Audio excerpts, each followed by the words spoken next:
ಬದುಕಿನ ಪ್ರತಿಯೊಂದು ಭಾವನೆಗೂ ತಮ್ಮದೇ ಆದ ವಿಭಿನ್ನ ಕನ್ನಡ ಪದಗಳ ಮೂಲಕ ಹೊಸ ಭಾಷೆ ಬರೆದವರು ಯೋಗರಾಜ್ ಭಟ್ರು. ಪ್ರೀತಿ, ವಿರಹ, ಹತಾಶೆ ಹೀಗೆ ಎಲ್ಲವನ್ನೂ ಕಾವ್ಯವನ್ನಾಗಿಸಿದ ಇವರ ಪೆನ್ನಿಗೆ ಈಗ ಸಿಕ್ಕಿರೋದು ಡಾರ್ಕ್ ಸಬ್ಜೆಕ್ಟ್. ಅದುವೇ ಟಾಕ್ಸಿಕ್ ಚಿತ್ರದ ತಬಾಹಿ ಅನ್ನೋ ಬಿರುಗಾಳಿಗೆ ಭಟ್ರ ಸಾಹಿತ್ಯದ ತೂಕದ ಟಚ್ ಹೇಗಿದೆ ಅವ್ರನ್ನೇ ಮಾತಾಡಿಸ್ತಾ ಹೋಗೋಣ. ಯೋಗರಾಜ್ ಭಟ್ರು ಸರ್ ನಮಸ್ತೆ, ಹೇಗಿದ್ದೀರಾ ಸರ್? ನಮಸ್ತೆ ಪಾಟೀಲ್ರೇ, ಆರಾಮಿದ್ದೀರಾ? ನೋಡೋರಿಗೆಲ್ಲ ನಮಸ್ಕಾರ, ನಾನು ಆರಾಮಿದ್ದೀನಿ. ಎಸ್ ಸರ್, ನಾವು ಆರಾಮ್. ಎಲ್ಲ ಕಡೆ ಈಗ ಟಾಕ್ಸಿಕ್ ಅನ್ನುವಂಥ ಒಂದು ಹವ, ಅದರಲ್ಲೂ ಸಹ ಯೋಗರಾಜ್ ಭಟ್ರ ಸಾಹಿತ್ಯನ ಅದೊಂದು ಕುತೂಹಲ ಇದೆ. ಈ ಹಾಡು ಮೊದಲನೇದಾಗಿ ಅದ್ರ ಬಗ್ಗೆ ಹೇಳೋದಾದರೆ ಹೇಗೆ ಬಂತು, ನೀವು ಅದ್ರ ಬಗ್ಗೆ ಏನು ಹೇಳಿದ್ರಿ, ಆ ರಿಯಾಕ್ಷನ್ ಹೇಗಿತ್ತು? ನನಗೆ ಬಹಳ ಖುಷಿ ಕೊಟ್ಟಿದ್ದೇನೆಂದರೆ, ಹಲವಾರು ರಾಜ್ಯದ ಕವಿಗಳು, ವಿಶಾಲ್ ಮಿಶ್ರಾ ಅವರ ಸಂಗೀತ ಮತ್ತು ಗೀತು ಮೋಹನ್ ದಾಸ್ ಅವರು ನಿರ್ದೇಶಕಿ, ಇವರದ್ದೊಂದು ಕನಸಿನ ಕೂಸು, ಟಾಕ್ಸಿಕ್, ಇದೆಲ್ಲದರ ಜೊತೆಗೆ ಅಚ್ಚ ಕನ್ನಡಿಗ ಕವಿ ಹೃದಯಿ ಸ್ನೇಹಜೀವಿ ಯಶ್ ಜೊತೆಗಿನ ಸಹವಾಸ, ಎಲ್ಲರೂ ಸೇರಿ ತುಂಬ ದೊಡ್ಡ ಕನಸು ಕಂಡಿದ್ದಾರೆ. ಆಮೇಲೆ ಎಲ್ಲರೂ ಆ ಕನಸಿಗೋಸ್ಕರ ನಿದ್ದೆಗೆಟ್ಟಿದ್ದಾರೆ, ಊಟ ಬಿಟ್ಟಿದ್ದಾರೆ, ಹಗಲು ರಾತ್ರಿ ದುಡಿದಿದ್ದಾರೆ, ಕ್ರಿಯೇಟಿವ್ ಆಗಿ ಬದುಕಿದ್ದಾರೆ. ಪ್ರತಿ ಕ್ಷಣ ಕ್ರಿಯೇಟಿವ್ ಆಗಿ ಬದುಕದೆ ಒಂದು ಕನಸು ಕಾಣೋಕ್ಕೆ ಹೋಗಬಾರ್ದಂತೆ. ಆ ಥರದೊಂದು ತಂಡ ಕೂತಿದ್ದಾಗ ಅಷ್ಟು ಜನ ಕವಿಗಳು ಬೇರೆ ಬೇರೆ ಭಾಷೆಯವರು ನಾ ಮುಂದು ತಾ ಮುಂದು ಅಂತ ಬರೀತಾರೆ. ಆಮೇಲೆ ನಾನು ಇಲ್ಲಿಂದ ಹೋಗ್ಬೇಕಾರೆ ಅಂದ್ಕೊಂಬಿಟ್ಟಿದ್ದೆ, ಮಾಡಿ ತೋರಿಸಿಂತಡಿ ಎಲ್ಲರಿಗೂ. ಅವರು ಎಲ್ಲರೂ ಹಾಗೆ ಅಂದ್ಕೊಂಬಂದಿದ್ರು. ಆ ಜಿದ್ದಿಗೆ ಬಿದ್ದಾಗ ಒಂದು ಮಜಾ ಇರುತ್ತಲ್ಲ, ಅದರಲ್ಲಿ ಜಾಸ್ತಿ ಮಜಾ ತೊಗೊಂಡಿದ್ದು ನಾನು ಮತ್ತು ರಾಕಿಂಗ್ ಸ್ಟಾರ್ ಯಶ್.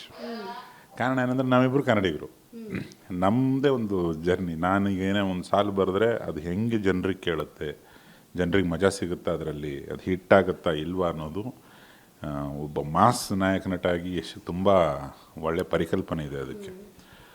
ಸೊ ನಮ್ಮಿಬ್ಬರದ್ದೇನೋ ಒಂದು ಕನ್ನಡ ಜರ್ನಿ ಅಲ್ಲೇ ಶುರು ಆಗ್ಬಿಡೋದು. ಆಮೇಲೆ ಮಜಾ ಅನಿಸಿದ್ದು, ಉತ್ತರ ಭಾರತದಲ್ಲಿ ಅಷ್ಟು ಭಾಷೆಗಳಲ್ಲಿ ರಿಲೀಸ್ ಆಗ್ತಿರೋ ಸಿನಿಮಾಗೆ ಒಂದು ಮಿನಿ ಕರ್ನಾಟಕ ಮಾಡ್ಕೊಂಡಿರೋದು. ಟಾಕ್ಸಿಕ್ ನಿರ್ಮಾಪಕರು ಕನ್ನಡದವರು, ನಾಯಕ ನಟ ಕನ್ನಡದವನು, ಇವೆಲ್ಲ ಸೇರಿ ಅಲ್ಲಿ ಹೋದಾಗ ಒಂದು ಕನ್ನಡದ ಮುದ್ದೆ, ಕನ್ನಡದ ಮಾತು ಎಲ್ಲ ಸಿಕ್ಕಿದಾಗ ನಮಗೊಂದು ಕನ್ನಡದೊಂದು ಸಿನಿಮಾ ಈ ಮಟ್ಟಕ್ಕೆ ಹಿಂಗೆ ಹೆಡೆಯೆತ್ತು ನಿಂತಿದೆ, ರಾಷ್ಟ್ರವ್ಯಾಪಿ ಜಾಗತಿಕ ಮಟ್ಟದಲ್ಲಿ ಏನೋ ಒಂದು ಸದ್ದು ಮಾಡ್ತಿದೆ ಅಂದಾಗ ಸಹಜವಾಗಿ ಒಂದು ಬೇರೆ ಎನರ್ಜಿ ಬರುತ್ತೆ. ಆ ಎನರ್ಜಿ ಜೊತೆ ಎಲ್ಲ ಗಡಿ ಭಾಷೆ ಮೀರೋದು ಅನ್ನೋ ಥರದ್ದೆಲ್ಲ ಒಂದು ಕಾಣಿಸುತ್ತಲ್ಲ ಟೀಮಲ್ಲಿ, ಅದನ್ನೇ ಲೈನ್ ಮಾಡಿಬಿಟ್ಟೆ. ಎಲ್ಲ ಮಿತಿ ಮೀರಿ ನೋಡೋಣ ಬಾ, ಎಲ್ಲ ಗಡಿ ದಾಟಿ ಹೋಗೋಣ ಬಾ. ಅದು ತಕ್ಷಣಕ್ಕೆ ಎಲ್ರಿಗೂ ಮಜಾ ಕೊಡ್ತು. ಸೊ ಅದನ್ನು ಹಾಗೆ ಅಡಾಪ್ಟ್ ಮಾಡಿಕೊಂಡು ಶೃಂಗಾರ ಬೆರೆಸ್ಬಿಟ್ಟೆ. ಅದಕ್ಕೆ ಶೃಂಗಾರದ ಅಂಗಾರ ಸಿಡಿದೇಳಲು ತಬಾಹಿ, ಕೊರೆದ ಉಗುರ ಕವಿತೆ ಮಧುರ ತಬಾಹಿ, ವಯ್ಯಾರ ವ್ಯಾಮೋಹ ಜೊತೆ ಸೇರಲು ತಬಾಹಿ ಅಂತ. ಆ ತಬಾಹಿ ಅನ್ನೋ ಪದ ಎಲ್ಲ ಭಾಷೆಯಲ್ಲೂ ಕಾಮನ್ ಆಗಿರಲಿ. ಯಾಕಂದರೆ ಕೇಳೋಗ್ರು ನೋಡೋಗ್ರೆಲ್ಲ ಹಾಡುಗಳನ್ನು ಕೇಳ್ತಿರೋದು, ಫಾಲೋ ಮಾಡೋದೆಲ್ಲ ಮೊಬೈಲಲ್ಲೇ. ತಬಾಹಿ TAH ಅಂತ ಬರೀತಿದ್ದಂಗೆ ಬಂದ್ಬಿಡ್ಬೇಕು ಅದು. ಆ ಕಾರಣಕ್ಕೆ ಎಲ್ಲ ಭಾಷೆಯಲ್ಲೂ ತಬಾಹಿ ಅನ್ನೋದು ಉಳಿಸ್ಕೊಂಡಿದ್ದಾರೆ. ತಬಾಹಿ ಅನ್ನಂದರೆ ಏನು ಅಂತ ತುಂಬ ಜನ ಕೇಳಿದ್ದಾರೆ. ತಬಾಹಿ ಅಂದರೆ ವಿನಾಶ, ತುಂಬ ಸ್ವೀಟಾಗಿ ಹೇಳಲ್ಪಟ್ಟಿರೋ ವಿನಾಶ. ನಾನು ನೀನು ಸೇರ್ಕೊಂಡ್ರೆ ವಿನಾಶ ಅಂತ ನಾಯಕ ನಾಯಕಿಗೆ ಹೇಳ್ತಿರೋ ಥರ ಒಂದೇನೋ ಎಕ್ಸ್ಪ್ರೆಷನ್ ಟ್ರೈ ಮಾಡಿರೋದು. ಅದನ್ನು ಈ ಮಟ್ಟಕ್ಕೆ ಕೇಳಿರೋ ಪ್ರತಿಯೊಬ್ಬ ಕನ್ನಡಿಗರಿಗೂ ನಾನು ರಾಯಲ್ ಸಲ್ಯೂಟು. ತಬಾಹಿ ಅಂದರೆ ಉರ್ದು ಭಾಷೆನ, ಹೇಗದು? ಉರ್ದುನೂ ಅನ್ಬಹುದು, ಹಿಂದಿನೂ ಅನ್ಬಹುದು. ಅದನ್ನ ತಬಾಹಿ ಅಂದರೆ ವಿನಾಶ ಅಂತ, ಸತ್ಯನಾಶ, ಸರ್ವನಾಶ, ಬರ್ಬಾದ್. ಅಲ್ಲಿ ಕಾಂಟೆಕ್ಚುಯಲಿ ಆ ಥರ ಸೌಂಡ್ ಆಗುತ್ತೆ. ತಬಾಹಿ ಅಂದರೆ ಅದನ್ನು ಎಲ್ಲದಕ್ಕೂ ಬಳಸ್ತಾರೆ. ಇವಾಗ ನನ್ನ ಗೆಳೆಯ ಒಬ್ಬರು ಹೇಳ್ತಿದ್ರು, ಈ ಉತ್ತರ ಕರ್ನಾಟಕದಲ್ಲಿ ಗಜ್ಮಾ ಅಂತ ಒಂದು ವರ್ಲ್ಡ್ ಫೇಮಸ್ ಆಗೋಗಿದೆ, ಹೊಡಿ 9 ಅಂಬೋದು. ಹಾಗೆ ನೆಕ್ಸ್ಟ್ ಇನ್ನು ತಬಾಹಿ ಫೇಮಸ್ ಆಗಿಬಿಡ್ಬೋದು ನಮ್ಮೂರಲ್ಲಿ. ಅದು ಬಿಡಪ್ಪ ತಬಾಹಿ ಆಗೋಯ್ತು ಅನ್ನೋ ಥರ. ಆ ಥರದ್ದು ಸುಮಾರು ಬೇರೆ ಭಾಷೆಯ ಪದಗಳನ್ನು ಲೋಕಲ್ ಲ್ಯಾಂಗ್ವೇಜ್ಗಳಲ್ಲಿ ಬಳಸಿ ಅವು ಕಾಲಾಂತರದಲ್ಲಿ ಫೇಮಸ್ ಆಗಿಬಿಡ್ತವೆ. ಅದು ಪ್ರತಿ ಭಾಷೆಗೂ ಇನ್ನೊಂದು ಭಾಷೆ ಪದ ಬಂದಾಗ ಅದು ಬಿಗಿನಿಂಗ್ ಹಂಗೆ ಅನಿಸುತ್ತೆ, ಆಮೇಲೆ ಅದು ನಮ್ಮೂರದ್ದೇ ಆಗಿಬಿಡುತ್ತೆ. ತುಂಬ ಜೆನ್ಯೂನ್ ಆಗಿ ಹೇಳಬೇಕಂದ್ರೆ ಸರ್, ಸಾಂಗ್ ಫಸ್ಟ್ ರಿಲೀಸ್ ಮಾಡಿದಾಗ ಲಿರಿಕಲ್ ಅನ್ನೋಂಥದ್ದು ಆಲ್ಬಮ್ ಸಾಂಗ್ ಏನು ನಾರ್ಮಲಾಗಿ ಬಿಟ್ಟಿದ್ರು ಆಡಿಯೋ ಸಾಂಗು, ಹಂಗೆ ಬಿಟ್ಟಾಗ ಅಷ್ಟೇನು ಕಿಕ್ ಕೊಡಲಿಲ್ಲ ಅದು, ಬರೀ ಸಾಂಗ್ ಇತ್ತು. ಬಟ್ ಯಾವಾಗ ವಿಜುವಲ್ ವಿತ್ ಸಾಂಗ್ ಬಿಟ್ರಲ್ವಾ, ಆವಾಗ ಏನೋ ಒಂದು ಮಜಾ ಇದೆ ಇದರಲ್ಲಿ, ಕೇಳಿದವರು ಪ್ರತಿ ಬಾರಿ ಕೇಳ್ತಾ ಇರಬೇಕು ಅನ್ನೋವಂಥದ್ದು. ಇದು ಒಂದು ಕಡೆ ಆಯ್ತಂದರೆ ಸಾಂಗ್ ತುಂಬ ಲೆಂತ್ ಅನ್ನೋವಂಥದ್ದೇನಿಲ್ಲ, ತುಂಬ ಚಿಕ್ಕದಾಗಿ ಚೊಕ್ಕದಾಗಿ ಒಂದು ಚರಣ 2 ಪಲ್ಲವಿ ಏನೋ ಬಂದಿರೋವಂಥದ್ದು. ಸೊ ಮ್ಯೂಸಿಕ್ ಕೂಡ ಅದರಲ್ಲಿ ಆ್ಯಡ್ ಆಗಿದೆ, ಅದು ಪ್ಲಸ್ ಪಾಯಿಂಟ್ ಆಗಿದೆ. ವಾಯ್ಸ್ ಪ್ಲಸ್ ಪಾಯಿಂಟ್ ಆಗಿದೆ. ಕನ್ನಡದವರಾಗಿ ನೀವು ಅದೇ ಸರ್ ತುಂಬ ಹೈಲೈಟ್ ಆಗಿರುವಂಥದ್ದು. ಸೊ ನಿಮಗೆ ನಿಮ್ಮ ಬಳಗದವರು ಇದ್ರ ಬಗ್ಗೆ ಏನು ಹೇಳಿದ್ರು? ನೀವೇ ಹೇಳಿದಾಗ ಬರೀ ಕಿವಿ ಕೆಲಸ ಕೊಟ್ಟರೆ ಅದು ಕಣ್ಣು ಖಾಲಿ ಇರುತ್ತೆ. ಪಂಚೇಂದ್ರಿಯಗಳಲ್ಲಿ ಮಿನಿಮಮ್ 3 ಅಂಗಗಳಿಗೆ ಕೆಲಸ ಕೊಟ್ಟರೆ ಆ ಹಾಡು ಹಿಟ್ಟು ಅಂತ. ಕಣ್ಣು ಕಿವಿ ಬ್ಯುಸಿಯಾಗಿ ನಮ್ಗೆ ಕುಣಿಬೇಕು ಅಂತಲೂ ಅನಿಸ್ಬಿಟ್ರೆ, ಅಥವಾ ಆ ಹಾಡನ್ನು ಮತ್ತೆ ಮತ್ತೆ ಗುನ್ಗಬೇಕು ಅಂತ ನಮ್ಗೆ ಅನಿಸ್ಬಿಟ್ರೆ ಬಾಯಿನೂ ಬ್ಯುಸಿ ಆಯಿತು. ಸೊ ಆ ಕಾರಣಕ್ಕಾಗಿ ಕೆಲವು ಹಾಡುಗಳು ಹಿಟ್ಟಾಗಿಬಿಡ್ತವೆ. ಈಗ ಒಂದು ಹಾಡು ಸುಲಭವಾಗಿ ಬರೀ ಕಿವಿಗೆ ಹಿತ ಕೊಡೋ ಹಾಡುಗಳು ಎಲ್ಲವೂ ಆಗಿರೋದಿಲ್ಲ. ವಿಜುವಲ್ಸ್ ಜೊತೆ ನೋಡಿದಾಗಲೇ ಒಂದು ಮ್ಯಾಗ್ನಾನಿಮಸ್ ಎಫೆಕ್ಟ್ ಫೀಲ್ ಆಗೋದು. ಅದಕ್ಕೆ ನಾವು ಗೀತು ಮೋಹನ್ ದಾಸ್ ಅವರು, ಅವ್ರ ಪತಿರಾಯರು, ಸಿನಿಮಾಟೋಗ್ರಫರ್, ಅವರಿಗೆಲ್ಲ ಥ್ಯಾಂಕ್ಸ್ ಹೇಳಬೇಕು. ಅದ್ಭುತವಾದ ವಿಜುವಲ್ಸ್. ಈಗ ಒಂದು ಸಿನಿಮಾನ ಮೊದಲು ಬಾಯಲ್ಲಿ ಮಾತ್ರ ಹೇಳಿದ್ರೆ ಅದು ಏನೂ ಅನಿಸೋದಿಲ್ಲ. ನೀವೇ ಒಂದು ಸಿನಿಮಾ ಮಾಡ್ತಿದ್ದೀರಿ, ನೀವೇ ಒಂದು ಹಾಡು ಬರ್ಸೋಕ್ಕೆ ಬಂದಿದ್ದೀರಿ ಅಂದರೆ, ಸರ್ ಹಿಂಗೆ ಒಂದು ಹುಡುಗ ಒಂದು ಹುಡುಗಿ ಲವರ್ಸು ಸರ್ ಬೀಚಲ್ಲಿರ್ತಾರೆ ಅಂತ ಅಷ್ಟೇ ಹೇಳೋಕ್ಕಾಗೋದು ನೀವು. ಅದಕ್ಕೊಬ್ಬ ಸಂಗೀತ ನಿರ್ದೇಶಕ ಜೋಡಿಸ್ತಾನೆ, ಏನೋ ಒಂದು ಅಲೆ ಸೌಂಡ್ ಇಟ್ಕೊಂಡು ಶುರು ಮಾಡ್ತಾನೆ. ಎಲ್ಲ ಮಿತಿ ಮೀರಿ ಹೋಗೋಣ ಅವನೇನೋ ಹೇಳೋಕ್ಕೆ ಶುರು ಮಾಡ್ತಾನೆ, ತನ ಹಿಂಗೇನೋ ಹೇಳ್ತಾನೆ. ಒಬ್ಬ ಸಿನಿಮಾಟೋಗ್ರಫರದ್ದು ಕೆಪಾಸಿಟಿ ಆ್ಯಡ್ ಆಗುತ್ತೆ. ಒಬ್ಬ ನಿರ್ದೇಶಕರು ಅದ್ರ ಹಿಂದೆ ಮುಂದೆ ಪಾತ್ರ ಹೆಂಗಿದೆ ಅಂತ ಅವರೊಂದಿಷ್ಟು ಆ್ಯಡ್ ಮಾಡ್ತಾರೆ. ಎಲ್ಲ ಸೇರಿದಾಗ ಅದೊಂದು ನಾವು ಅವ್ರವ್ರದ್ದು ಬುಲೆಟ್ ಪಾಯಿಂಟ್ಸ್ ತೊಗೊಂಡು ನಾವು ಶುರು ಮಾಡ್ತೀವಿ. ಅದು ಆಡಿಯೋ ವಿಜುವಲ್ದು ಮದುವೆ ಆಗಿಬಿಡುತ್ತೆ ಅವಾಗ. ಆ ಮಜಾ. ಅದಕ್ಕೇ ನಿಮಗೆ ಮೊದಲು ಲಿರಿಕಲ್ಲು ಕೇಳಿದಾಗ 150 ಅಬ್ಬಬ್ಬಾ ಅಂದರೆ ಕೆಲವೊಬ್ಬರು ಫಸ್ಟ್ ಕ್ಲಾಸ್ವರೆಗೆ ಮಾರ್ಕ್ಸ್ ಕೊಡ್ತಾರೆ. ವಿಜುವಲ್ಸ್ ಬಂದಾಗ ಅಷ್ಟು ದೊಡ್ಡ ಸಿನಿಮಾದ ಒಂದು ಟೈಟ್ಲ್ ಜೊತೆ ಅದು ಬಂದಾಗ 100ಕ್ಕೆ 200 ಮಾರ್ಕ್ಸು, 1000 ಮಾರ್ಕ್ಸ್ ಕೊಡೋರು ಇರ್ತಾರೆ, 1000 ಸತಿ ಕೇಳೋರು ಇರ್ತಾರೆ. ಹಾಗೆ ಕಣ್ಣು ಕಿವಿ ಆಡಿಯೋ ವಿಜುವಲ್ ಅದರದ್ದು ಮದುವೆ ಎಲ್ಲಿ ನೆಟ್ಟಿಗೆ ನಡೆಯುತ್ತೋ ಮಗು ಚೆನ್ನಾಗಿ ಹುಟ್ಟುತ್ತೆ. ಸಾಂಗ್ ಮಧ್ಯದಲ್ಲಿ ಒಂದು ಡೈಲಾಗ್ ಬರುತ್ತೆ ಸರ್, ನಿನ್ನಂಥ ಸ್ವಾರ್ಥಿನೂ ಪ್ರೀತಿನಲ್ಲಿ ಬೀಳ್ತಾನೆ ಅನಿಸುತ್ತಾ ಅಂದಿದ್ದಕ್ಕೆ ಕಷ್ಟ ಅನಿಸುತ್ತೆ ಅಂತ ಹೇಳ್ತಾರೆ. ಆ ಡೈಲಾಗ್ ಆಗಿ ನೆಕ್ಸ್ಟ್ ವಿಜುವಲ್ ಬರೋವಂಥದ್ದೇ ಕಣ್ಣಲ್ಲಿ ಆ ಪ್ರೀತಿ ಕಾಣಿಸುತ್ತೆ. ಅದು ಆ ಪಾತ್ರನ, ಅಂದರೆ ಈಗ ಒಂದು ಸಿನಿಮಾ ಅಂದ ತಕ್ಷಣ ಎಲ್ಲ ಕಥೆನ ಬಿಟ್ಕೊಡೋದಿಲ್ಲ ತಂಡದವರು. ಅದರದ್ದೊಂದು ಸಣ್ಣ ಝಲಕ್ಕು ಆ ಪಾತ್ರ ಹೆಂಗಿದೆ ಅಂತ ಹೇಳೋದಕ್ಕೆ. ಈಗ ನೀವು ಈ ಥರ ಅರ್ಥ ಮಾಡ್ಕೊಂಡಿದ್ದೀರ, ಅವ್ನು ಮಾತಾಡೋದು ಹಾಗೆ ಬಟ್ ಒಳಗಡೆ ಪ್ರೀತಿ ಇರುತ್ತೆ ಅಂತ ನೀವು ಅರ್ಥ ಮಾಡ್ಕೊಂಡಿರೋದು. ಇನ್ಯಾರೋ ಅದಕ್ಕೆ ಶಿಳ್ಳೆ ಹೊಡೆದು ಬಿಡ್ತಾರೆ. ನೀವು ಅಂದ್ಕೊಂಡಂಗೆ ಅಂದ್ಕೊಳ್ಳೋದಿಲ್ಲ. ಅದು ಮಲ್ಟಿ ಡೈಮೆನ್ಷನಲ್, ಬೇರೆ ಬೇರೆ ಅರ್ಥ ಬರುತ್ತೆ. ಓ ಇದು ಯಾರೋ ಪರಮ ಸ್ವಾರ್ಥಿ ಕತೆ ಇದು ಅಂತ ಇನ್ನೊಬ್ಬರು ತುಂಬ ಮೇಲ್ಮಟ್ಟಕ್ಕೆ ಅಂದ್ಕೊಂಡ್ಬಿಡ್ಬಹುದು. ಇನ್ಯಾರೋ ನಿಮಗಿಂತ ಮುಂದೆ ಹೊರದು ಓ ಇಡೀ ಕಥೆ ನಂಗೆ ಗೊತ್ತಾಗೋಯ್ತು ಅಂತ ಅಂದ್ಕೋಬೋದು. ಬಟ್ ನೀವು ಯಾರು ಅಂದ್ಕೊಂಡು ಕಥೆನೂ ಅಲ್ಲಿರೋದಿಲ್ಲ, ಇನ್ನೊಂದು ಡೈಮೆನ್ಷನ್ಸ್ನೇ ಟ್ರೈ ಮಾಡಿರ್ತಾರೆ ಅವರು. ಅದು ಆ ತಂಡದ ಸ್ಟ್ರಾಟಜಿ. ಆ ಮಧ್ಯೆ ಆ ಡೈಲಾಗ್ಸ್ನ ಬಿಟ್ಟಿದ್ದು, ಎಂಡ್ ಸಂಗೀತ ಬಂದಾಗ ಅಲ್ಲಿ ಓಡೋ ವಿಜುವಲ್ಸು, ಪ್ರತಿಯೊಂದು ಸಾಂಗಿಗೂ ಒಂದು ವಿಶೇಷವಾದ ವಿಜುವಲ್ ಸ್ಟ್ರೆಂಗ್ತ್ ಇದೆ. ಇನ್ನೂ 2 ಹಾಡು ಬರೆದಿದ್ದೀನಿ. ಅದರಲ್ಲಿ 2ನೇದು ನೋವು ವೇದಾಂತ ಎಲ್ಲ ಇರೋದು. ಹುಡುಗ ಹುಡುಗಿ ದೂರ ಇದ್ದಾರೆ, ಅವ್ರ ಮಧ್ಯೆ ಏನೇನೋ ಘಟನೆಗಳಾಗಿದ್ದಾವೆ ಅಂತ ಹೇಳ್ತಕ್ಕಂಥ ಹಾಡು ನನ್ನ ಫೇವ್ರೇಟು. ಮತ್ತು ಯಶ್ಗೂ ಆ ಹಾಡು ತುಂಬ ಇಷ್ಟ.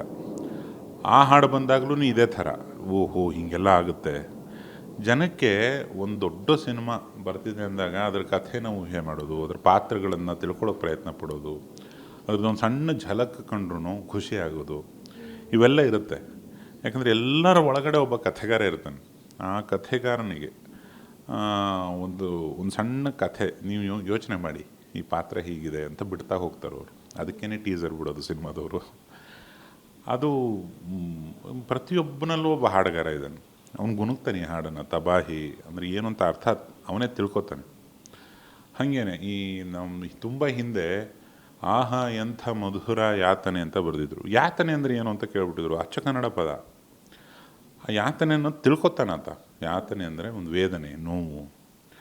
ಹಾಗೆ ಕೇಳೋದನಿಗೆ ಅದು ಕಾಲಾಂತರದ ಇವಾಗ 1 2 ಸಾಲು 4 ಸಾಲು ಮನಸ್ಸಿಗೆ ಹೋಗಿರುತ್ತೆ. ಹೋಗ್ತಾ ಹೋಗ್ತಾ ಹೋಗ್ತಾ ಹಾಡಿನ ಪ್ರತಿ ಪದದ ಅರ್ಥನೂ ಪ್ರತಿ ಸಾಲಿನ ಅರ್ಥನೂ ಅವನಿಗೆ ಗೊತ್ತಾಗ್ಬಿಡುತ್ತೆ. ಯಾಕಂದರೆ ಅಲ್ಟಿಮೇಟ್ ಯಜಮಾನ ಬಂದು ಕೇಳುಗ, ಅಲ್ಟಿಮೇಟ್ ಯಜಮಾನ ಬಂದು ಪ್ರೇಕ್ಷಕ. ಅವನನ್ನು ಮನರಂಜನೆಗೊಳಿಸೋದಕ್ಕೆ ಇಡೀ ತಂಡ ಒದ್ದಾಡ್ತಿರುತ್ತೆ. ಇಡೀ ತಂಡದ ನಿದ್ದೆಗೆಡೋದಲ್ಲಿ, ಇಡೀ ತಂಡದ ನೆಮ್ಮದಿ, ಹಗಲು ರಾತ್ರಿ ಗೊತ್ತಿಲ್ಲದೆ ಕೆಲಸ ಮಾಡೋದೇ ಒಬ್ಬ ನಿಜವಾದ ಮಾಲಕ ಬಂದು ನೋಡುವ ಪ್ರೇಕ್ಷಕ. ಅವನು ಕಿವಿಗೆ ಹಾಡು ಹೋಗಲಿ, ಅವನ ಮೈಂಡಿಗೆ ನಮ್ಮ ಸಿನಿಮಾ ಹೋಗಲಿ, ಅವನು ನಮ್ಮ ಸಿನಿಮಾ ಟೈಟ್ಲನ್ನು ನೆನ್ಪಿಟ್ಕೊಂಡು ಸಿನಿಮಾ ನೋಡಲಿ ಅನ್ನೋದೇ ಆಗಿರುತ್ತೆ. ಅವನ ಶಿಳ್ಳೆ ಚಪ್ಪಾಳೆಯಲ್ಲೇ ನಮ್ಮದು ನಿಮ್ಮದು ಸಂಬಳ ಹುಟ್ಟೋದು. ಸೊ ಕೇಳಿರೋ ಪ್ರತಿಯೊಬ್ಬನಿಗೂ ಒಂದು ಸಲ್ಯೂಟ್ ನಂದು. ಸರ್, ಇಡೀ ಹಾಡಲ್ಲಿ ನಾನು ಒಂದು ಅಬ್ಸರ್ವ್ ಮಾಡಿದೆ, ಕಿಯಾರ್ ಅವರ ಎಕ್ಸ್ಪ್ರೆಷನ್ ಎಲ್ಲೂ ಬದಲಾಗಿಲ್ಲ. ಅಂದ್ರೆ ಆ ಪಾತ್ರ ಹಾಗೆ ಬೇಡಿಕೆ ಇಟ್ಟಿತ್ತ ಏನು, ಅದು ನೀವೇನಾದರೂ ಅಬ್ಸರ್ವ್ ಮಾಡಿದ್ರೆ ಅದರಲ್ಲಿ? ನನಗೂ ಬಹಳ ಕ್ಯೂರಿಯಸ್ ಅನಿಸುತ್ತೆ ಕೆ ಆರ್ ಅವರದ್ದು ಪರ್ಫಾರ್ಮೆನ್ಸು. ಮತ್ತು ಎರಡು ತುಂಬ ಸುಂದರವಾದ ಮುಖಗಳು. ಯಶ್ದು ಹಲವಾರು ಡೈಮೆನ್ಷನ್ಸನ್ನು ಹೊರಗೆ ಹಾಕೋ ಮುಖ ಇದೆ. ಆ ಗಡ್ಡ, ಮೀಸೆ, ಆ ಕೂದಲು, ಆ ಕೋಲ್ ಮುಖಕ್ಕೆ ಒಂದು ಬೇರೆ ಬೇರೆ ಬೇರೆ ಬೇರೆ ಡೈಮೆನ್ಷನ್ಸು ಕಾಣುತ್ತೆ ಆತನ ಕ್ಲೋಸಪ್ಸಲ್ಲಿ. ಅದಕ್ಕೆ ಸಮನಾಗಿ ಅವರು ಎಲ್ಲೋ ನೋಡೋದು ಕೆ.ಆರ್. ಅವರು, ಅವರ ಟೋಟಲ್ ನಡಿಗೆ, ಅವ್ರನ್ನ ಪ್ರೆಸೆಂಟ್ ಮಾಡಿರೋ ರೀತಿ ತುಂಬ ವಿಶೇಷ ಅನಿಸುತ್ತೆ ಆ ಹಾಡಲ್ಲಿ. ಅದಕ್ಕೇ ಅದು ವಿಜುವಲ್ಸ್ ಬಂದಮೇಲೆ ಆ ರೇಂಜಿಗೆ ಕನೆಕ್ಟ್ ಆಗಿರೋದು. ಓ, ಇವಳು ಬಗ್ಗೆನ ಹಾಡಿದು, ಓ ಇದು. ಎಷ್ಟೋ ಜನ ನನಗೆ ಈ ಯಶ್ ಅವರದ್ದು ಕ್ಲೋಸಪ್ನ ಫ್ರೀಸ್ ಮಾಡಿ ನನಗೆ ಕಳಿಸಿದ್ದಾರೆ, ಲಿರಿಕ್ಸ್ನ ಬರೆದು. ಕೊರೆದ ಉಗುರ ಕವಿತೆ ಮಧುರ ಅಂತ ಯಶ್ದು ಫೋಟೋ ಹಾಕೋದು, ಮತ್ತು ಆತನ ಟಾಕ್ಸಿಕ್ ಫೋಟೋ ಇಟ್ಕೊಂಡು ಬಿಸಿಲು ಕುದುರೆ ಅವರು ಫೇಮಸ್ ಹಾಡು ನಾನೇ ಬರೆದಿದ್ದದನ್ನು, ಅದನ್ನು ಸಿಂಕ್ ಮಾಡಿ ಕಳಿಸ್ತಾರೆ. ಅದರ ನಂತರ ಇದೇ ಇಷ್ಟ ಆಗಿದ್ದು ನನಗೆ. ಸೊ ಒಂದು ಹಾಡು ನಿಧಾನಕ್ಕಾಗಿ ಆದರೂ ಪರವಾಗಿಲ್ಲ, ತುಂಬ ಆಳವಾಗಿ ಇಳಿಯುತ್ತೆ ಅನ್ನೋದಕ್ಕೆ ಉದಾಹರಣೆ ತಬಾಹಿ. ಆವಾಗ ಅಷ್ಟೊಂದು ಗಡ್ಡ ಇರಲಿಲ್ಲ ಸರ್, ನಾರ್ಮಲ್ಲಾಗಿ ಇತ್ತು. ಈಗ ಗಡ್ಡ ಬಿಟ್ಟಿರೋ ಯಶ್ಗೆ ನೀವು ಲಿರಿಕ್ಸ್ ಅದು ಅಂದರೆ ಯಾವುದೇ ಒಂದು ವ್ಯಕ್ತಿ ಇರ್ಬೋದು ಸರ್, ಫೇಸಲ್ಲಿ ಆ ಎಕ್ಸ್ಪ್ರೆಷನ್ಗಳನ್ನು ತೋರಿಸ್ತಾ ಹೋಗ್ತೀವಿ. ಬಟ್ ಕಲಾವಿದರಿಗೆ ಕಂಡು ಮಾತ್ರ ಸಾಕಂತೆ. ಬಟ್ ಒಂದು ಕ್ಲೋಸಪ್ ಶಾಟ್ ಬರುತ್ತೆ ಯಶ್ ಅವ್ರದ್ದು, ಕಿಯಾರ ಅವರು ಲೈಕ್ ಒಂದು ರೌಂಡ್ ಹೋಗೋವಂಥದ್ದು ಪ್ಲೇ ಥರ ಇರುತ್ತದು. ಅದರಲ್ಲಿ ಯಶ್ ಅವ್ರಿಗೆ ಬರೀ ಕಣ್ಣಲ್ಲಿ ಮಾತ್ರ ಪ್ರೀತಿ ನೋಡೋವಂಥದ್ದು, ಅದು ತುಂಬ ವೈರಲ್ ಆಗ್ತಾ ಇದೆ. ಅದೇ ಒಬ್ಬ ನಟ ಎಲ್ಲದನ್ನೂ ಮಾಡಬೇಕಾತ. ಒಂದು ಪ್ರೀತಿನ ತೋರಿಸ್ಬೇಕು, ಒಬ್ಬ ವೈರಿನ ಹೊಡಿಬೇಕಾದ್ರೆ ರೋಷ ತೋರಿಸ್ಬೇಕು, ಆಮೇಲೆ ಇನ್ನೊಂದು ಕಡೆ ತಂದೆ ತಾಯಿಗೆ ಸಂಬಂಧಪಟ್ಟಂಗೆ ಎಮೋಷನ್ಸ್ ತೋರಿಸ್ಬೇಕು, ಸ್ನೇಹಿತರಿಗೆ ಸಂಬಂಧಪಟ್ಟರೆ ಸ್ನೇಹನ ತೋರಿಸ್ಬೇಕು. ಎಲ್ಲದೂ ಇದೇ ಕಣ್ಣು, ಇದೇ ದನಿ, ಇದೇ ಮುಖ ಇಟ್ಕೊಂಡೇ ಆ್ಯಕ್ಟ್ ಮಾಡಬೇಕು. ಒಂದು ಗಡ್ಡ ಇವತ್ತಿರುತ್ತೆ, ನಾಳೆ ಇರಲ್ಲ. ಸರ್, ಯಶ್ ಅವ್ರ ಗಡ್ಡದ ಬಗ್ಗೆ ಏನು ಹೇಳ್ತೀರಾ ಅಂತ? ಎಲ್ಲ ವಿತ್ ಗಡ್ಡ, ವಿತೌಟ್ ಗಡ್ಡ, ಎಲ್ಲದನ್ನು ಮಾಡಿ ತೋರಿಸ್ಬಲ್ಲ, ಎಕ್ಸಿಬಿಟ್ ಮಾಡಬಲ್ಲ ನಟ ಆತ. ಈಗ ಇಷ್ಟು ಟಾಕ್ಸಿಕ್ ಅನ್ನೋ ಟೈಟ್ಲು, ಅದರಲ್ಲಿರೋ ಆ್ಯಕ್ಷನ್ನು ಇಮೇಜು, ಮಾಸ್ ಇಮೇಜು ಹೊರತಾಗಿನೂ ಕವಿ ಹೃದಯ ಆತ. ಸೀರಿಯಲ್ಗಳು ಮಾಡ್ತಿದ್ದಾಗ ಕವಿತೆಗಳೆಲ್ಲ ಬರೆದಿದ್ದು ನೋಡಿದ್ದೀನಿ, ನಾನು ಓದಿದ್ದೀನಿ ಕೂಡ. ಒಂದು ಕನ್ನಡದ ಯಾವುದೋ ಒಂದು ಕವಿತೆನ ಹೇಳಿದ್ರೆ ಅದನ್ನು ಕ್ಲಿಯರಾಗಿ ಇದೇ ಹೇಳಿದಾನೆ ಕವಿ ಅಂತ ಹೇಳೋ ತಾಕತ್ತಿರೋ ಕನ್ನಡಿಗ ಆತ. ನೀವು ಬೇಕಾದರೆ ಒಂದು ಬೇಂದ್ರೆಯ ಕವನ ಓದಿ ಹೇಳಿ ಆತನಿಗೆ.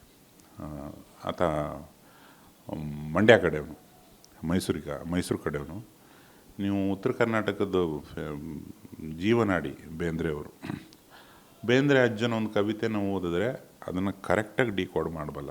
ನಾನು ಕೈ ಎತ್ತಿ ಹೇಳ್ತೀನಿ, ಅಂಥ ಕನ್ನಡ ಮೈಂಡ್ ಅದು. ಒಂದು ಭಾಷೆ ನೆಟ್ಟಿಗೆ ಬಂದರೆ ಹಲವಾರು ಭಾಷೆಗಳು ತಾವಾಗೆ ಹುಟ್ಕೋತವೆ, ತಾವಾಗೆ ಅರ್ಥ ಆಗ್ತವೆ. ಆತ ಬೇರೆ ಬೇರೆ ಭಾಷೆದನ್ನು ಬರೆಸೋ ರೀತಿ ಅಥವಾ ಅವ್ರ ಜೊತೆ ಒಡನಾಡ್ತಿದ್ದ ರೀತಿ ನೋಡಿದಾಗ ನನಗೆ ಅದೇ ಅನಿಸಿದ್ದು, ಎಲ್ಲ ಕಲ್ತಿದ್ವಿ ಕನ್ನಡದಿಂದ. ನನಗೂ ಬರುತ್ತೆ. ಈಗ ಹಲವಾರು ಭಾಷೆಗಳಿಗೆ ಅಕ್ವೈಂಟನ್ಸ್ ಬರೋದೇ ನಮಗೆ ಕನ್ನಡದಿಂದ. ಯಾಕಂದರೆ ನಾವು ಇಂಗ್ಲೀಷು ಕಲಿತಿರ್ತೀವಿ, ನಮಗೆ ಇಂಗ್ಲೀಷ್ ಕಲಿಸಿದ ಮೇಷ್ಟ್ರು ಅದನ್ನು ಕಲಿಸಿರೋದು ಕನ್ನಡದಲ್ಲಿ. ಕರ್ತೃ ಕರ್ಮ ಕ್ರಿಯಾಪದ ಹಿಂದೆ ಮುಂದೆ ಹೆಂಗಾಗುತ್ತೆ ಅಂತ ಮೇಷ್ಟ್ರು ಕನ್ನಡದಲ್ಲೇ ಹೇಳ್ಕೊಟ್ಟಿರೋದು. ಆ ಕನ್ನಡದ ಪವರು, ಆ ಸೆನ್ಸಿಬಿಲಿಟಿ, ಅದು ಯಾವ ರೀತಿ ಆಚೆ ಬೆಳೆಸುತ್ತೆ ನೋಡಿ ಸಿನಿಮಾನ. ಆ ಕನ್ನಡ ಪ್ರೀತಿನೇ ಇವಾಗ ರಾಷ್ಟ್ರವ್ಯಾಪಿ ಹೋಗಿರೋದು. ಅದೇ ಪ್ರತಿಯೊಬ್ಬ ಕನ್ನಡಿಗ ಅನ್ಕೋತಿರೋದು ಅದೇ, ನಮ್ಮೂರಿಂದ ಒಂದು ಸಿನಿಮಾ ಇಲ್ಲೆಲ್ಲ ಹಿಂಗೆ ಮೆರಿತಾ ಇದೆ ಅಂತೆ, ನಮ್ಮ ಹೆಮ್ಮೆ ಆಗ್ಬಿಡುತ್ತದು. ಅದನ್ನು ಮೇಂಟೈನ್ ಮಾಡೋದೇ ಇರೋದು ಮಜಾ. ಅದನ್ನು ಮೇಂಟೈನ್ ಮಾಡೋ ಥರ ಸಿನಿಮಾ ಕೊಡಬೇಕಲ್ಲಿ. ನಮ್ಮೂರಿಂದ ಒಂದು ಸಿನಿಮಾ ಹೀಗೆಲ್ಲ ಮೆರಿತಿದೆ ಅಂದಾಗ ಇವನೇ ಬಂದು ಇದೇನಿದೆ ಹಿಂಗಿದೆ ಅಂತ ಅನ್ಬಾರ್ದಲ್ಲ. ನಮ್ಮನ್ನು ಹಂಗೆ ಅನ್ಲೇಬಾರ್ದು ಅದನ್ನ. ಯಾಕಂದ್ರೆ ನಮಗೆ ಹೆಮ್ಮೆ ಆಗಬೇಕು ಅದು. ನೋಡ್ರ ನಾವು ಮಾಡಿದ್ವಿ. ಜನ ಏನೋ ಸಿನಿಮಾ ಮಾಡಿಲ್ಲ, ಜನ ಸಪೋರ್ಟ್ ಮಾಡ್ತಾರೆ, ಜನ ಬಂದು ಥಿಯೇಟ್ರಿಗೆ ಬಂದು ಸಪೋರ್ಟ್ ಮಾಡ್ತಾರೆ. ಅವರ ಸಂತೋಷಕ್ಕಿಂತ ದೊಡ್ಡದು ಇನ್ನೊಂದು ಏನೂ ಇಲ್ಲ ಅನ್ನೋ ಥರ ಕೆಲಸ ಮಾಡೋದಿದೆಯಲ್ಲ ಇಡೀ ಟೀಮು. ಆ ಮಜಾ ಅಲ್ಲಿ ಆ ತಂಡದಲ್ಲಿ ಕಾಣಿಸ್ತು ನನಗೆ. ಅಂತೂ ನೀವು ನೋಡಿದಂತಹ ಯಶ್ ಹಾಗೂ ಇವತ್ತು ಇರುವಂತಹ ಯಶ್ಗೂ ಏನಾದರೂ ವ್ಯತ್ಯಾಸ ಕಾಣಿಸುತ್ತಾ ಸರ್? ಯಾಕಂದರೆ ಸ್ಟಾರ್ಡಮ್ ಅದಾದಮೇಲೆ ಬದಲಾಗ್ತಾರೆ ಅನ್ನುವಂಥ ಒಂದು ಮಾತು. ಇಲ್ಲ, ಈ ಸೆಲೆಬ್ರಿಟಿ ಸ್ಟೇಟಸ್ ಬಂದಾಗ ಹಳೆದನ್ನೆಲ್ಲ ಮರೆತು, ಜೊತೆಗಿದ್ದವ್ರನ್ನೆಲ್ಲ ಮರೆತು, 10 ಬಂದು ಏಣಿನ ಎಲ್ಲೋ ಬಿಸಾಕಿ ಹೋಗೋದು, ಅವ್ರು ಹೋದವ್ರೆಲ್ಲ ಎಲ್ಲೆಲ್ಲಿ ಹೋಗಿದ್ದಾರೆ ಅನ್ನೋದನ್ನು ನೀವು ನೋಡಿರ್ತೀರಿ, ಜನತೆನೂ ನೋಡಿರ್ತಾರೆ. ಆ ಥರದ ವ್ಯಕ್ತಿ ಅಲ್ವೇ ಅಲ್ಲ. ಯಶ್ಗೆ ಅದೊಂದಿದೆ. ನಾನಲ್ಲಿ ಮುಂಬೈಗೆ ಹೋದಾಗ್ಲೂ ಮೊದಲಿದ್ದ ಹುಡುಗರು, ನಾನು ಡ್ರಾಮಾ ಸಿನಿಮಾ ಮಾಡ್ದಾಗ ಕಂಡ ಹುಡುಗರು 90% ಅಲ್ಲಿ ಕಂಡ್ರು. ಇನ್ನೊಂದು 10% ಇಲ್ಲಿ ಸಿಗ್ತಾರೆ, ಜೊತೆಗೆ ಸಿಗ್ತಾರೆ. ಸೊ ಅವ್ರನ್ನೆಲ್ಲರನ್ನೂ ಗುಡ್ಡೆ ಹಾಕ್ಕೊಂಡೇ ಒಂದು ಸೈನ್ಯ, ಅವತ್ತಿದ್ದ ಸೈನ್ಯನೇ ಇವತ್ತು ಇರೋದು. ನೀವು ಬೇಕಾದ್ರೆ ಮುಖ ಪರಿಚಯದ ಎಲ್ಲೋ ಸಿಕ್ಕಿದು, ಸರ್ ಹೇಗಿದ್ದೀರಿ ಅಂದರೆ ಒಂದು ಸೆಕೆಂಡ್ ನಿಂತಾರು ಚೆನ್ನಾಗಿದ್ದೀರಮ್ಮ ಹೇಗಿದ್ದೀರಿ ಅನ್ನೋ ಒಂದು ಸೌಜನ್ಯ ಉಳಿಸ್ಕೊಂಡವನೇ ಸೆಲೆಬ್ರಿಟಿ. ಅದನ್ನು ಮರ್ತವನನ್ನು ನೀವು ಬೈತೀರಿ, ಜನತೆನೂ ಬೈತಾರೆ. ನೀವು ಯಾರನ್ನೋ ಒಬ್ಬನ ಮರೆತರೆ ಅವನು ಹಾಕೋ ಶಾಪ ಬಿಡೋದಿಲ್ವಲ್ಲ. ಅವನು ಬೈಕತ್ತಾನೆ, ನೀವು ಬೈಕತ್ತೀರಿ, ನಾವು ಬೈಕತ್ತೀವಿ, ಜನತೆನೂ ಹಾಗೆ ಬೈತಾನೆ ಅನ್ನೋ ಒಂದು ಜವಾಬ್ದಾರಿ. ನೀವು ಪಾಪ್ಯುಲಾರಿಟಿನ ಮೇಂಟೈನ್ ಮಾಡೋದು ಪಾಪ್ಯುಲರ್ ಆಗೋದ್ರಕ್ಕಿಂತ ಕಷ್ಟ. ಅದ್ರ ಮೇಂಟೆನೆನ್ಸ್ ಗೊತ್ತಿರಬೇಕು. ಯಾವುದನ್ನೂ ಮರಿಬಾರ್ದು, ಯಾರನ್ನೂ ಮರಿಬಾರ್ದು, ಎಲ್ಲದ್ರ ಬಗ್ಗೆನೂ ಕಾಳಜಿ ಇರಬೇಕು. ಅವೆಲ್ಲ ಇದ್ದಾಗಲೇ ಅದು ಲಿಂಕ್ ಆಗೋದು, ಅದೆಲ್ಲ ಇದ್ದಾಗಲೇ ಜನನೂ ಹಿಂಗೆ ಅನ್ನೋದು. ಅದು ಆ ಪ್ರೀತಿ ವಿಶ್ವಾಸ ಇರೋದಕ್ಕೆ ನೀವು ಅಲ್ಲಿಂದ ಎಲ್ಲಿಂದನೋ ಒಂದು ಹುಡ್ಕೊಂಬಂದು ಇಂಟರ್ವ್ಯೂ ಮಾಡೋಕ್ಕೆ ಸಾಧ್ಯ ಆಗೋದು ಅದರಿಂದನೇ. ಆವತ್ತಿಂದ ಇವತ್ತಿನವರೆಗೂ ನೋಡಿದಾಗ ಅವತ್ತಿದ್ದ ಒಂದು ಹಸಿವು ಒಂದು 100ಕ್ಕೆ 100 ಇದ್ದರೆ ಇವಾಗ 100ಕ್ಕೆ 1000 ಇದೆ ಆ ಹಸಿವು. ಯಾರನ್ನೂ ಕಳ್ಕೊಬಾರ್ದು ಅನ್ನೋದು ಕೂಡ ಒಂದು ಹಸಿವೆ. ಆ ಹಸಿವು ಇದೆ ಆತನಿಗೆ. ಇನ್ನೂ ದೊಡ್ಡ ಕನಸು ಕಾಣಬೇಕು ಅಂತಿದೆ, ಇನ್ನೂ ಅದಕ್ಕಿಂತ ದೊಡ್ಡ ಕನಸು, ಅದಕ್ಕಿಂತ ದೊಡ್ಡ ಕನಸು, ಹೀಗೆ ಕಾಣ್ತಿರ್ತಾನೆ ಹಗಲು ರಾತ್ರಿ. ಅದು ಸಾಕಷ್ಟು ತ್ಯಾಗನ ಕೇಳುತ್ತೆ. ಒಂದು ಸಣ್ಣ ಚಕ್ಲಿ ಚೂರು ತಿನ್ಬೇಕಂದ್ರೆ ಯೋಚನೆ ಮಾಡಬೇಕು ಒಬ್ಬ ನಟ. ನೀವು ಯಾವ್ದಾರು ನಟರ ಜೊತೆ ಊಟ ಮಾಡಿದ್ದೀರಾ? ತಿನ್ನೋದಿಲ್ಲ ಅವರು. 2 ತುತ್ತು ತಿಂದು ಪ್ಲೇಟ್ ಸೈಡ್ಗೆ ಇಟ್ಬಿಟ್ಟಿರ್ತಾರೆ. ನೀವು ಊಟ ಬರೋಕ್ಕೆ ಮುಂಚೆನೇ ಸೈಡಲ್ಲಿ ಇದ್ದಿದ್ದೆಲ್ಲ ತಿಂದ್ಬಿಟ್ಟಿರ್ತೀವಿ ನಾವು. ಅಷ್ಟು ಕಾಳಜಿ ಇರಬೇಕು ಆಹಾರದ ಬಗ್ಗೆ, ಆರೋಗ್ಯದ ಬಗ್ಗೆ. ಕಬ್ಬಣ ಎತ್ತಬೇಕು ದಿನ, ಡಾಕ್ಟ್ರ್ ಹೇಳಿದ್ದೇ ತಿನ್ನಬೇಕು. ಇಷ್ಟೆಲ್ಲ ಮಾಡೋದು ಯಾವುದಕ್ಕೆ? ಜನರಿಗೆ. ಜನನೂ ನಮಗೋಸ್ಕರ ಎಷ್ಟು ಕಷ್ಟಪಡ್ತಿದ್ದಾನೆ ಒಬ್ಬ ನಟ, ನಮಗೋಸ್ಕರ ಒಬ್ಬ ನಿರ್ಮಾಪಕ ಎಷ್ಟು ದುಡ್ಡು ಹಾಕಿದ್ದಾನೆ, ನನ್ನ ಖುಷಿಗೋಸ್ಕರ ಇವರೆಲ್ಲ ಎಷ್ಟು ಹೋರಾಡಿದ್ದಾರೆ, ಅದು ಅವನಿಗೆ ಗೊತ್ತಾಗ್ತದೆ. ನಾನು ನೀವು ಕುಂತು ಮಾತಾಡೋದ್ರಿಂದ ಜನಕ್ಕೆ ನಾವು ಯಾಮಾರ್ಸೋಕ್ಕಾಗೋದಿಲ್ಲ. ಅವನಿಗೆ ತಾನಾಗೇ ಗೊತ್ತಾಗ್ತದೆ ಯಾರು ಶ್ರಮ ವಹಿಸಿ ನನ್ನನ್ನು ನಗಿಸಿದ್ದಾರೆ, ನನ್ನನ್ನು ಅಳಿಸಿದ್ದಾರೆ, ನಾನು ಅವರಿಗೆ ಓಟ್ ಹಾಕೋದು ಅನ್ನೋದು. ಅದಕ್ಕೇ ಎಷ್ಟೋ ಸಿನಿಮಾಗಳು ಜನರನ್ನು ತಲುಪೋ ರೀತಿಯೇ ಅದು, ಜನರಿಗೆ ಆಪ್ತ ಆಗ್ಬಿಡ್ತಾವೆ. ಸಿನಿಮಾ ನನಗೋಸ್ಕರ ಮಾಡಿದ್ದಾರೆ, ಇದು ನಮ್ಮ ಕನ್ನಡದ ಸಿನಿಮಾ ಅನ್ನೋ ಒಂದು ಹೆಮ್ಮೆನ ಹುಟ್ಟಿಸೋ ಸಿನಿಮಾಗಳನ್ನು ಅವನು ಯಾವತ್ತೂ ಕೈ ಬಿಟ್ಟೇ ಇಲ್ಲ ಕನ್ನಡಿಗ. ಇದು ಈ ಸಾಂಗ್ ಹೇಳಿದಾಗ ನೀವು ಎಷ್ಟು ಸಮಯ ತೊಗೊಂಡ್ರಿ ಸರ್ ಬರೆಯೋದಕ್ಕೆ? ಜೊತೆಗೆ ನಿಮ್ಮ ಹಿಂದಿ ಕೂಡ ತುಂಬ ಚೆನ್ನಾಗಿರೋದ್ರಿಂದ ಏನಾದರೂ ಅಲ್ಲಿ ಟ್ರೈ ಮಾಡಿ ಅದಕ್ಕೋಸ್ಕರ ಅಂತ ಏನಾದರೂ ಹೇಳಿದ್ರು? ಇಲ್ಲಿ ನಾನು ರೆಗ್ಯುಲರ್ ಆಗಿ ಬರೆಯಲ್ಲ, ನಾನು ಬರೆದಿರೋದೇ ತುಂಬ ಕಮ್ಮಿ. ಆಮೇಲೆ ನಾನು ನನ್ನೇ ಕೇಳ್ಕೊತೀನಿ ಸುಮಾರು ಸತಿ, ನಂದು ಸ್ಪೀಡ್ ಜಾಸ್ತಿ, ಸ್ವಲ್ಪ ಬೇಗನೆ ಬರೆಯೋದು. ಈ ಟೀಮಲ್ಲಿ ಎಲ್ಲರೂ ಹೇಳ್ತಾರೆ, ನನ್ನ ಆಫೀಸಲ್ಲೇ ಎಲ್ಲರೂ ಹೇಳ್ತಾರೆ, ಸ್ವಲ್ಪ ಲೇಟಾಗಿ ಬರೀರಿ, ಅದಕ್ಕೊಂದು ಬೆಲೆ ಇದೆ, ಎದುರೆದ್ರೆ ಹಂಗೆ ಡಬ್ ಅಂತ ಬರಿಬೇಡಿ. ಬಟ್ ನನಗೆ ಗೊತ್ತು ಒಬ್ಬ ನಿರ್ದೇಶಕರಿಗೆ ಏನು ಪ್ರೆಷರ್ ಇರುತ್ತೆ, ಒಬ್ಬ ನಟರಿಗೆ ಏನು ಪ್ರೆಷರ್ ಇರುತ್ತೆ, ರಿಲೀಸ್ ಪ್ರೆಷರ್ಗಳು.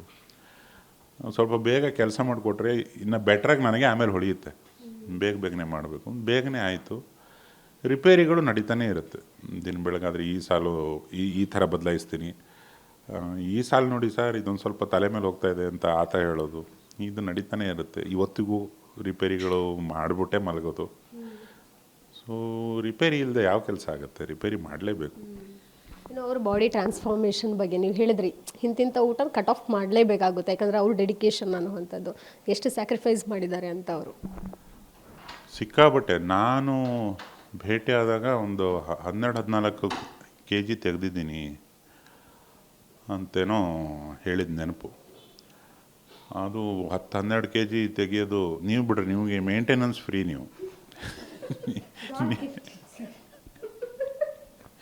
ನೀವು ತೂಕ ತೆಗೆಯೋ ಅವಶ್ಯಕತೆಯೇ ಇಲ್ಲ. ಬಟ್ ಒಬ್ಬ ನಟರಿಗೆ ತುಂಬ ಕಾಳಜಿ ಇರಬೇಕು. ನನ್ನ ಜನ ನೋಡ್ತಾರೆ. ಈಗ ಶ್ರೀಯುತ ಡಾಕ್ಟರ್ ರಾಜ್ಕುಮಾರ್ ಅವರು ಜನ ನನ್ನ ನೋಡ್ತಾರೆ ಅಂತ 50 ದಾಟಿದ ಮೇಲೆ ಯೋಗ ಶುರು ಮಾಡಿದ್ರು. ಜವಾಬ್ದಾರಿ ಅದು. ದಿನದಲ್ಲಿ 2-3 ಗಂಟೆಗಳು ಯೋಗ ಮಾಡಿ ನನ್ನ ಕಣ್ಣಿನ ಕಾಂತಿ ಹಿಂಗಿರಬೇಕು, ನನ್ನ ದೇಹದ ಆರೋಗ್ಯ ನಾನು ನನಗೋಸ್ಕರ ಅಲ್ಲ, ನನಗೋಸ್ಕರ ಮಾಡ್ಕೊಳ್ಳೋದು ಒಂದು ಪಾರ್ಟು. ಜನ ನನ್ನ ನೋಡ್ತಾರೆ, ನನ್ನ ಇಡೀ ದೇಹ ನನ್ನ ಆಸ್ತಿ, ನಾನು ಅದನ್ನ ಕರೆಕ್ಟಾಗಿ ಮೇಂಟೈನ್ ಮಾಡಬೇಕು ಅನ್ನೋದು ಒಂದು ಜವಾಬ್ದಾರಿ ನಟರಿಗಿರಬೇಕು. ಎಷ್ಟೋ ನಟರು ಎಷ್ಟೋ ತೂಕ ಹಾಕ್ಕೋತಾರೆ, ತೆಗಿತಾರೆ, ಅವ್ರ ಹಾರ್ಟಿಗೆ ಪ್ರೆಷರ್ ಆಗುತ್ತೆ, ಮೆಟಾಬಾಲಿಸಮ್ ಹಿಂದೆ ಮುಂದೆ ಆಗುತ್ತೆ, ಏನೇನೋ ಅಂತಾರೆ. ಅದನ್ನೆಲ್ಲ ಮಾಡಿ ಮತ್ತೆ ಆರೋಗ್ಯ ಕಾಪಾಡ್ಕೋಬೇಕು. ಇದು ಪ್ರತಿಯೊಬ್ಬ ನಟನಿಗೂ ತುಂಬ ದೊಡ್ಡ ತ್ಯಾಗ ಮಾಡಬೇಕಾಗ್ತದೆ. ಊಟದ ವಿಷಯದಲ್ಲಿ, ನಿದ್ದೆ ವಿಷಯದಲ್ಲಿ ಏನೆಲ್ಲ ಸಮಸ್ಯೆಗಳಿರ್ತವೆ. ಎಲ್ಲ ಮಾಡೋದು ಯಾರಿಗೋಸ್ಕರ? ಜನ ನನ್ನ ನೋಡ್ತಾರೆ ಅಂತ. ಅದಕ್ಕೆ ಸರಿಯಾಗಿ ಜನನೂ ಡಬಲ್ ಟಿಕ್ ಹಾಕ್ತಾರೆ. ಇನ್ನು ಸರ್, ಟೀಸರ್ ರಿಲೀಸ್ ಆಗ್ದಾಗಲೇ ಹೇಳಿದ್ರು ಅವರು, ಒಂದು ಫಸ್ಟ್ ಲುಕ್ ಅನ್ನೋಂಥದ್ದು ಬಿಟ್ಟಾಗಲೇ fairy tale for grown ups ಅನ್ನೋಂಥದ್ದು ಹೇಳಿದರು. ಟೀಸರ್ ಬಿಟ್ಟಾಗೂ ಅಷ್ಟೇ ಫಸ್ಟೇ ಒಂದು ವಾರ್ನಿಂಗ್ ಕೊಟ್ಟಿದ್ದರು, ಮಕ್ಕಳು ನೋಡೋ ಹಾಗಿಲ್ಲ, ಇನ್ನು ವಯಸ್ಸಾದವರು ನಿಮ್ಮ ಓನ್ ರಿಸ್ಕ್ ಮೇಲೆ ನೀವು ನೋಡಬೇಕು ಅಂತ ಹೇಳಿದರು. ಯಾಕೆ ಓನ್ಲಿ ಫಾರ್ ಅಡಲ್ಟ್ಸ್ ಅನ್ನೋಂಥದ್ದು ಹೇಗೆ? ನಾನು ನನ್ನ ಸಕಲ ಕುಟುಂಬ ಜೊತೆಗೆ ನೋಡೋದು. ಸೊ ಇಡೀ ಕುಟುಂಬಕ್ಕೆ ಒಂದು ಮೆಚುರಿಟಿ ಇರೋದ್ರಿಂದ ನಾನು ಧೈರ್ಯವಾಗಿ ನನ್ನ ಆನಂದದಿಂದ ನಾನು ಟಾಕ್ಸಿಕ್ನ ನೋಡ್ತೇನೆ. ಕೊನೆಯದಾಗಿ ಸರ್, ಸಾಂಗ್ ರಿಲೀಸ್ ಆದಾಗಲೂ ಸಹ ಎಲ್ಲೂ ವಲ್ಗಾರಿಟಿ ಅನ್ನೋದು ಕಾಣಿಸಿಲ್ಲ. ಬಟ್ ಒಂದಷ್ಟು ಕಡೆ ಎಲ್ಲೋ ಟ್ವೀಟ್ ಆಯಿತು, ರೂಮರ್ಸ್ ಸ್ಪ್ರೆಡ್ ಆಯಿತು, ಅಂದರೆ ವುಮೆನ್ನ ಸೆಕ್ಷುವಲ್ ಆಗಿ ಮಾತ್ರ ಅಬ್ಜೆಕ್ಟಿವ್ಸ್ ಆಗಿ ಇಲ್ಲಿ ಯೂಸ್ ಮಾಡ್ಕೊಳ್ತಿದ್ದಾರೆ ಹೇಗೆ ಅನ್ನೋದು ಪರಭಾಷೆ ಕಡೆಯಿಂದ ಒಂದಷ್ಟು ಎಲ್ಲೋ ಕಾಮೆಂಟ್ಸ್ಗಳು ಬರೋಕ್ಕೆ ಶುರುವಾಯಿತು. ಅದು ನೀವು ಗೀತು ಮೋಹನ್ ದಾಸ್ ಅವರಿಗೆ ಕೇಳಬೇಕು. ಅವರು ಕಥೆಗಾತಿಯಾಗಿ ಮತ್ತು ಸಿನಿಮಾನ ಪ್ರೆಸೆಂಟ್ ಮಾಡಿದವರಾಗಿ ಅವರು ಗಂಡ ಹೆಂಡತಿ ಏನು ಹೇಳ್ತಾರೆ ಅಂತ ಕೇಳಿಬಿಟ್ಟು ನನಗೆ ಹೇಳಬೇಕಾಗಿ ಕಳಕಳಿಯ ಪ್ರಾರ್ಥನೆ. ಅಂದರೆ ಸರ್, ಎಲ್ಲೂ ಎಕ್ಸ್ಪೋಸ್ ಮಾಡಿಸ್ದೆ ಆ ಸಾಂಗ್ ಅಷ್ಟು ರೊಮ್ಯಾಂಟಿಕ್ ಆಗಿ ಬಂದಿದೆಯಲ್ಲ? ಅದೇನು ನೀವು 18+ ನೀವೇ ಹೇಳಬೇಕು. ನೀವು 18+ ಅಲ್ವಾ ಸರ್? ಇಲ್ಲ, ನಾನು ಇವಾಗ just born baby. KC general ಹಾಸ್ಪಿಟ್ಲಿಂದ ಡೈರೆಕ್ಟ್ ಇಂಡಸ್ಟ್ರಿಗೆ ತಂದು ಬಿಟ್ಟೋಗಿದ್ದಾರೆ. ಹಾಗೆ ಸರ್, ಮತ್ತು ಇಷ್ಟು ಸಾಧನೆ ಹೇಗೆ ಸರ್ ಮಾಡಿದ್ರೆ ನಮಗೂ ಹೇಳ್ಕೊಡಿ. ಮತ್ತೆ ಓವರಾಲ್ ಒಂದು 5 ಹೀರೋಯಿನ್ಸ್ ಇದ್ದಾರೆ, ಎಲ್ಲ ಇಂಡಸ್ಟ್ರಿನಲ್ಲೂ ಸೂಪರ್ ಸ್ಟಾರ್ಸೇ. ಸೊ ಆ ಒಂದು ಲೇಡೀಸ್ ಬಗ್ಗೆ ಹೇಳೋದಾದ್ರೆ, ಹೆಣ್ಣು ಮಕ್ಕಳೇ ಸ್ಟ್ರಾಂಗ್ ಗುರು. ಈಗ ಮಹಿಳಾ ನಿರ್ದೇಶಕಿ ಅಷ್ಟೊಂದು ಮಹಿಳಾ ಪಾತ್ರಗಳನ್ನು ಪೋರ್ಟ್ರೇ ಮಾಡಿರೋ ರೀತಿ, ಅದು ನಿಮಗೆ ಆ ಇಡೀ ಸಿನಿಮಾ ರಿಲೀಸ್ ಆದಾಗ ಒಂದು ಬೇರೆ ಮಟ್ಟದ ಒಂದು ಎಕ್ಸ್ಟಸಿ ಫೀಲ್ ಆಗುತ್ತೆ. ಓ, ಆ ಕಥೆನ ಹಿಂಗೂ ಹೇಳ್ಬೋದಾ? ಓ ಯಪ್ಪ, ಈ ಪ್ರೆಸೆಂಟೇಷನ್ ಹೆಂಗೆ ಸಾಧ್ಯ? ಈ ಥರದ ಹಲವಾರು ಪ್ರಶ್ನೆಗಳು ಹುಟ್ಕೊಳ್ಳೋ ಸಾಧ್ಯತೆ ಇದೆ. ಯಾಕಂದರೆ ಒಂದು ಚೂರು ನಾವು ಮೇಕಿಂಗಲ್ಲಿ ಎಡವಟ್ಟು ಮಾಡಿದ್ರು ಇವತ್ತಿನ ಸಿನಿಮಾಗಳು ನೋಡೋಕ್ಕಾಗಲ್ಲ. ಇದೇ ನಿಮ್ಮ ಕ್ಯಾಮ್ರಾ ಒಂದು ಸಣ್ಣ ತಪ್ಪು ಮಾಡಿ ಒಂದು ಲೈಟ್ ತಪ್ಪಾಗಿ ಹಾಕಿದೆ ಅಂದರೆ ನೀವು ಯಾರ್ದೋ ಥರ ಕಾಣಿಸ್ತೀರಿ, ನಾನು ಯಾರ್ದೋ ಥರ ಕಾಣಿಸ್ಬಿಡ್ತೀನಿ. ಜನ ಅವನ್ನೆಲ್ಲ ಆಕ್ಸೆಪ್ಟ್ ಮಾಡಲ್ಲ. ಇವಾಗ ಮಿನಿಮಮ್ ಕಾಳಜಿ ಇರಬೇಕು. ಇವತ್ತಿನ ಯುಗದಲ್ಲಿ ಎಲ್ಲೋ ಕೂತ್ಕೊಂಡು ಮಿನಿ ಪಾಟೀಲ್ರನ್ನ, ಮಿನಿ ಯೋಗರಾಜ್ ಭಟ್ನ ರೆಡಿ ಮಾಡ್ಬೋದು. ಈ ಸಂದರ್ಶನ ನಾವು ಕೊಡಬೇಕಾಗೇ ಇಲ್ಲ, ಅವರವರೇ ಸೇರ್ಕೊಂಡು ಮಾಡ್ಕೊಂಬಿಡ್ಬೋದು ಇವಾಗ. ಅಂಥ ಕಾಲದಲ್ಲಿ ಒಂದು ವಿಜುವಲ್ಸನ್ನು ಕಟ್ಟಿಕೊಡೋದಿದೆಯಲ್ಲ, ಅದು ತುಂಬ ದೊಡ್ಡ ಜವಾಬ್ದಾರಿ. ಅದನ್ನು ಮಾಡಿದ್ದಾರೆ ಅವರು. ಮತ್ತು ಆ ಆಡಿಯೋ ವಿಜುವಲು, ಆ ಒಳಗಡೆ ಇರೋ ಕಂಟೆಂಟು ಅದು ಏನು ಅನ್ನೋದನ್ನು ಊಹೆ ಮಾಡ್ಬೋದು ಅಷ್ಟೇ ನೀವು. ಇವಾಗ ಹಿಂಗಾಗ್ಬಿಡುತ್ತೆ ಹಂಗಾಗ್ಬಿಡುತ್ತೆ ಅಂತ, ಅದು ಬಂದಾಗಲೇ ಗೊತ್ತದು ಏನು ಮಾಡಿದ್ದಾರೆ ಅಂತ. ಅದು ಬರುತ್ತೆ, ಅದೊಂದು ತುಂಬ ಶಾಶ್ವತ ಮೈಲಿಗಲ್ಲಿ ನಡುತ್ತೆ. ಆವಾಗ ಮತ್ತೊಂದು ಸತಿ ಸಂಭ್ರಮಕ್ಕೆ ಮಾತಾಡೋಣ. ಸರ್, ನಿಮ್ಮ ಸಾಂಗ್ ಎಂಡಲ್ಲಿ ರೂಮಿ ಅನ್ನುವಂಥದ್ದು ಬರುತ್ತೆ, ಅದು ಕೋಟ ಅಥವಾ ಕ್ಯಾರೆಕ್ಟರ್? ಇಲ್ಲ, ರೂಮಿಯ ಫಿಲಾಸಫಿ, ಸರಿ ತಪ್ಪುಗಳ ಆಚೆ ನಾವು ಮಾತಾಡೋಣ ಅನ್ನೋ ಥರದ ಫಿಲಾಸಫಿ ದೃಶ್ಯದಲ್ಲಿದೆ. ಆ ದೃಶ್ಯದ ಒಂದು ಕನ್ಸೈಸ್ಡ್ ವರ್ಷನನ್ನು ಅಲ್ಲಿ ಹಾಕಿ ಹಾಡು ಶುರು ಮಾಡಿರಬಹುದು mostly. Okay sir, thank you so much. ಇದೆಷ್ಟು ವಿಕಟ ಕವಿ ಯೋಗರಾಜ್ ಭಟ್ರವರ ಮಾತಾಗಿತ್ತು. ಕ್ಯಾಮ್ರಾ ಪರ್ಸನ್ ಪೃಥ್ವಿ ಜೊತೆಗೆ Keerthi Patil, guarantee news, Bengaluru. Guarantee news, ಸುದ್ದಿ ಖಚಿತ, ನ್ಯಾಯ ನಿಶ್ಚಿತ.